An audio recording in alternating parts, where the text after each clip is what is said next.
تربیت نہ ہونے کے نقصانات کیا ہیں، اس کو بھی سمجھنا بہت ضروری ہے۔ بعض اوقات سوچتے ہیں لوگ کہ اچھا تربیت اگر نہیں ہوئی تو سو واٹ۔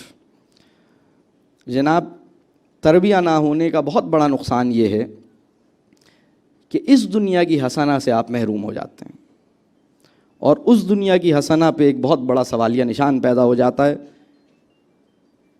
خدا نخواستہ اس دنیا کی حسنہ سے بھی اللہ نہ کرے ہم میں سے کوئی محروم ہو، لیکن یہ خطرہ پیدا ہو جاتا ہے تربیت نہ ہونے کے نتیجے میں۔ تربیت نہ ہونے کے نتیجے میں ہمارے معاشرے کے بوڑھے لوگ اطاعت اور فرما برداری کرنے والی اولاد سے محروم ہو جاتے ہیں۔ تربیت نہ ہونے کے نتیجے میں شوہر اور بیوی کے تعلقات سطحی ہو جاتے ہیں۔ تربیت نہ ہونے کے نتیجے میں عورتوں کو اچھے شوہر نہیں ملتے، مردوں کو اچھی بیویاں نہیں ملتیں۔ تربیت نہ ہونے کے نتیجے میں بچوں کو اچھی مائیں نہیں ملتیں۔ تربیت نہ ہونے کا بہت بڑا نقصان یہ ہے، دیکھیے میں آپ کے ایک بات عرض کروں، اس وقت کا جو سسٹم ہے، اور سسٹم سے میری مراد صرف ایجوکیشن سسٹم نہیں ہے، اس سے میری مراد یہ ہے کہ دنیا جس انداز سے اس وقت شیپ لے چکی ہے اور جس طرح سے دنیا میں جو فورسز اس وقت دنیا کو رن کر رہی ہیں، اس میں سب سے مؤثر فورس کا نام ہے مارکیٹ فورسز۔ مارکیٹ فورسز جو ہیں انہوں نے ہمارے ایجوکیشن سسٹم کو اس طرح ڈیزائن کر رکھا ہے، اور ہماری یونیورسٹی ایجوکیشن کو اس طرح ڈیزائن کر رکھا ہے، ہماری کالج اور اسکول کی ایجوکیشن کو اس طرح ڈیزائن کر رکھا ہے کہ وہ ہر انسان کو کیریئر رول کے لیے اس کی اورینٹیشن کرتی ہیں۔ ہمیں اپنے کیریئر رول میں خوب سے خوب تر بننا ہے، یہ ہمیں سکھاتی ہیں۔ ہمیں کسٹمر سیٹسفیکشن سکھاتی ہیں، بلکہ نعوذ باللہ ہمیں کسٹمر از گاڈ جیسی احمقانہ باتیں سکھاتی ہیں۔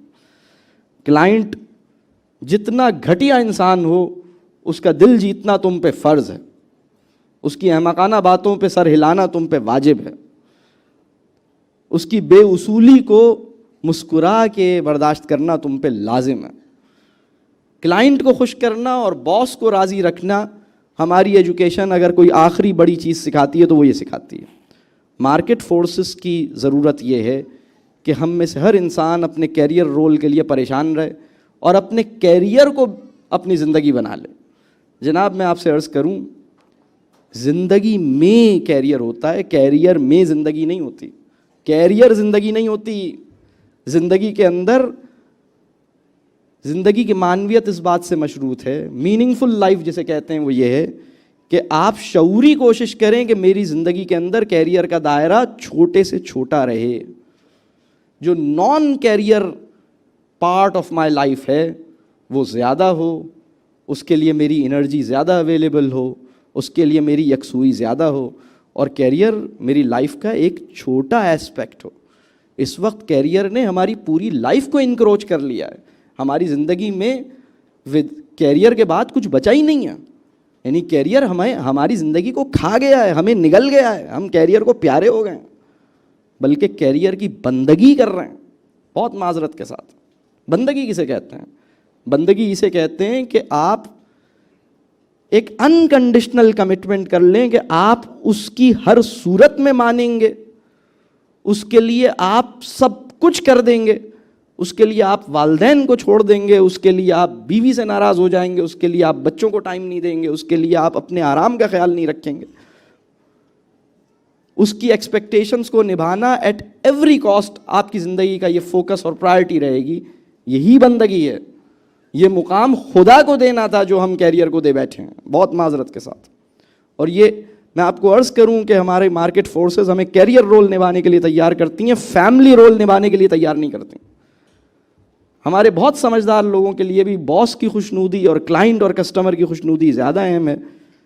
بیوی کس بات سے خوش ہوتی ہے، ماں کس بات سے خوش ہوتی ہے، پڑوسی کس بات سے خوش ہوتا ہے، چچا کس بات سے خوش ہوں گے، تایا کس بات سے خوش ہوں گے، سسر کس بات سے خوش ہوں گے، ساس کس بات سے خوش ہوگی، بچے کس بات سے خوش ہوں گے، بھائی کس بات سے خوش ہوگا، بہن کس بات سے، یہ ہماری پرائرٹی نہیں رہی، اور یہ تربیت نہ ہونے کا نقصان ہے، اس لیے کہ ہماری فوکس اور ہماری پرائرٹیز ہی بدل گئی ہیں۔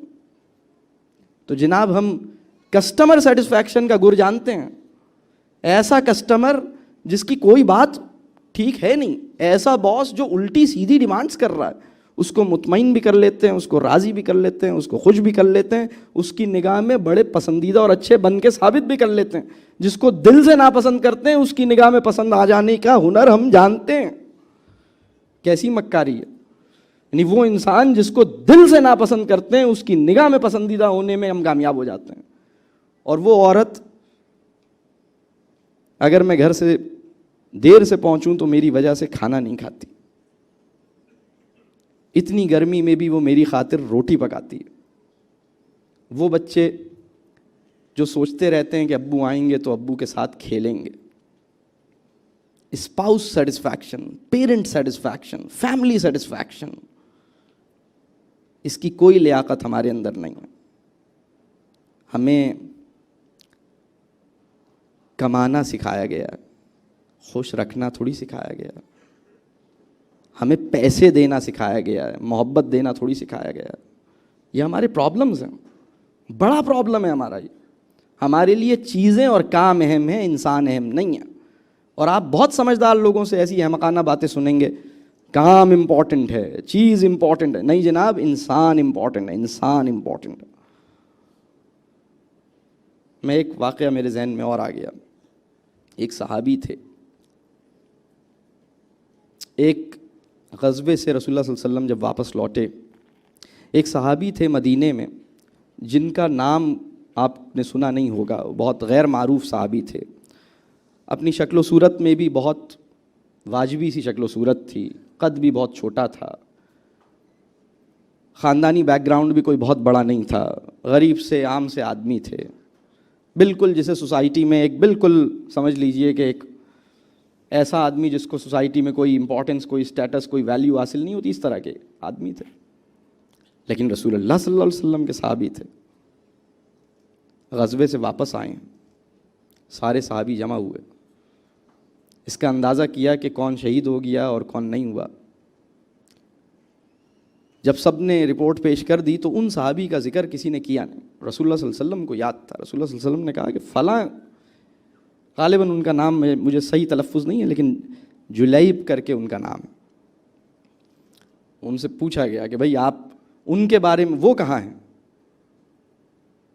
تو پھر ڈھونڈا گیا انہیں, اور وہ بھی شہید ہو چکے تھے, اور پھر ان کی تلاش کی گئی. جی کیا فرمانے؟ جلبیب. ہاں, میں کچھ نام میں مجھے غلطی, بہت جزاک اللہ الخیر, جلبیب.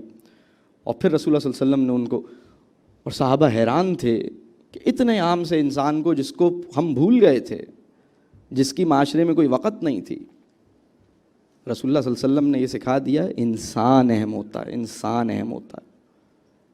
انسان کو پوری توجہ چاہیے, انسان کے ساتھ تعلق بنانا ہوگا, انسان کا دل جیتنا ہوگا. یہ کام چونکہ تربیہ نہیں ہوئی تو ہم نہیں کر پا رہے. تو تربیہ نہ ہونے کے یہ بڑے نقصانات ہیں, تربیہ نہ ہونے کے یہ بہت بڑے نقصانات ہیں کہ معاشرہ اچھی بیوی, اچھی ماں, اچھے بیٹے, اچھے بھائی, اچھے دوست, اچھے پڑوسی سے محروم ہو گیا.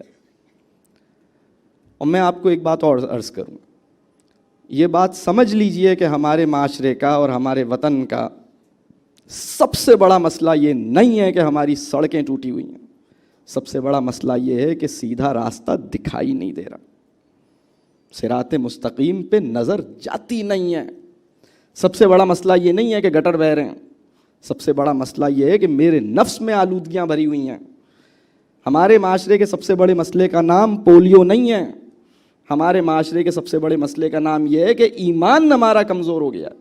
ہمارے معاشرے کا سب سے بڑا مسئلہ لوڈ شیڈنگ نہیں ہے. یہ بھی مسئلے ہیں, میں یہ نہیں کہتا کہ یہ مسئلے نہیں ہیں, لیکن ہمارے معاشرے کا سب سے بڑا مسئلہ یہ ہے کہ ہماری اخلاق صحیح نہیں ہے. ہماری بیویاں ہم سے خوش نہیں ہیں, ہمارے بچے ہم سے خوش نہیں ہیں, ہمارے ماں باپ ہم سے راضی نہیں ہیں, ہماری بہنیں ہم سے راضی نہیں ہیں, ہمارے بھائی ہم سے چھوٹی چھوٹی باتوں پہ ناراض ہیں. سگے بہن اور سگے بھائی 4 سال تک ایک دوسرے سے بات نہیں کرتے, چھوٹی چھوٹی باتوں پہ اتنے سینسٹیو ہیں کہ ایک دوسرے کی ساری زندگی شکل نہیں دیکھتے, اور یہ عام ہوتا جا رہا. ہمارے معاشرے کا بہت بڑا مسئلہ یہ نہیں ہے کہ اسمبلی ٹوٹ رہی ہے, بار بار اسمبلی ٹوٹ جاتی ہے. اصل مسئلہ یہ ہے کہ تعلق ٹوٹ رہا ہے, گھر ٹوٹ رہے ہیں, طلاق کی شرح بڑھ رہی ہے. کتنی, آپ کا کیا خیال ہے, ڈائیورس ریٹ بڑھ رہا ہے یا کم ہو رہا ہے؟ ماسٹرز کیے ہوئے لوگ تھے پہلے زیادہ تھے یا اب زیادہ ہیں؟ جناب ہم ڈگریز کے انفلیشن کے دور میں داخل ہوئے ہیں. ہر آدمی 4-6 ڈگریوں کے گتے اپنے گلے میں لٹکائے گھوم رہا ہے, لیکن تعلق نبھانے کی لیاقت سے محروم ہے. اور جن لوگوں کے گلے میں گتے نہیں ہیں ڈگریوں کے, وہ اس حسرت میں ہیں کہ مجھے ڈگری لے لوں کہیں سے. ارے اپنے نفس کو ٹھیک کرو, یہ اس کی فکر نہیں ہے. اپنا تزکیہ ہماری پریشانی نہیں ہے. ہمارا مسئلہ یہ ہے کہ جن تھوڑے سے لوگوں کو تربیہ کی فکر ہوئی ہے انہیں دوسروں کو ٹھیک کرنے کی فکر ہوئی ہے, اپنے تزکیے کی فکر نہیں ہوئی. رسول اللہ صلی اللہ علیہ وسلم کیا کہتے ہیں؟ رسول اللہ صلی اللہ علیہ وسلم فرماتے ہیں میں دن میں 100 بار استغفار کرتا ہوں. آپ صلی اللہ علیہ وسلم سے کوئی گناہ ہوا تھا؟ آپ صلی اللہ علیہ وسلم سے بڑی غلطیاں ہوئی تھیں کیا؟ خدا نخواستہ کوئی ایسا عمل ہوا تھا؟ رسول اللہ صلی اللہ علیہ وسلم تو 100 بار استغفار کی ضرورت کو محسوس کرتے ہیں. میں دن میں ایک بار بھی ندامت کے احساس میں نہیں ڈوبتا. دوسروں کو ٹھیک کرنے کی فکر, میں اکثر یہ جملہ کہتا ہوں, ممکن ہے آپ نے سنا ہو, اگر کسی معاشرے میں دوسروں کو ٹھیک کرنے کی فکر اپنے آپ کو ٹھیک رکھنے سے زیادہ ہو جائے تو معاشرے میں فساد پیدا ہوتا ہے.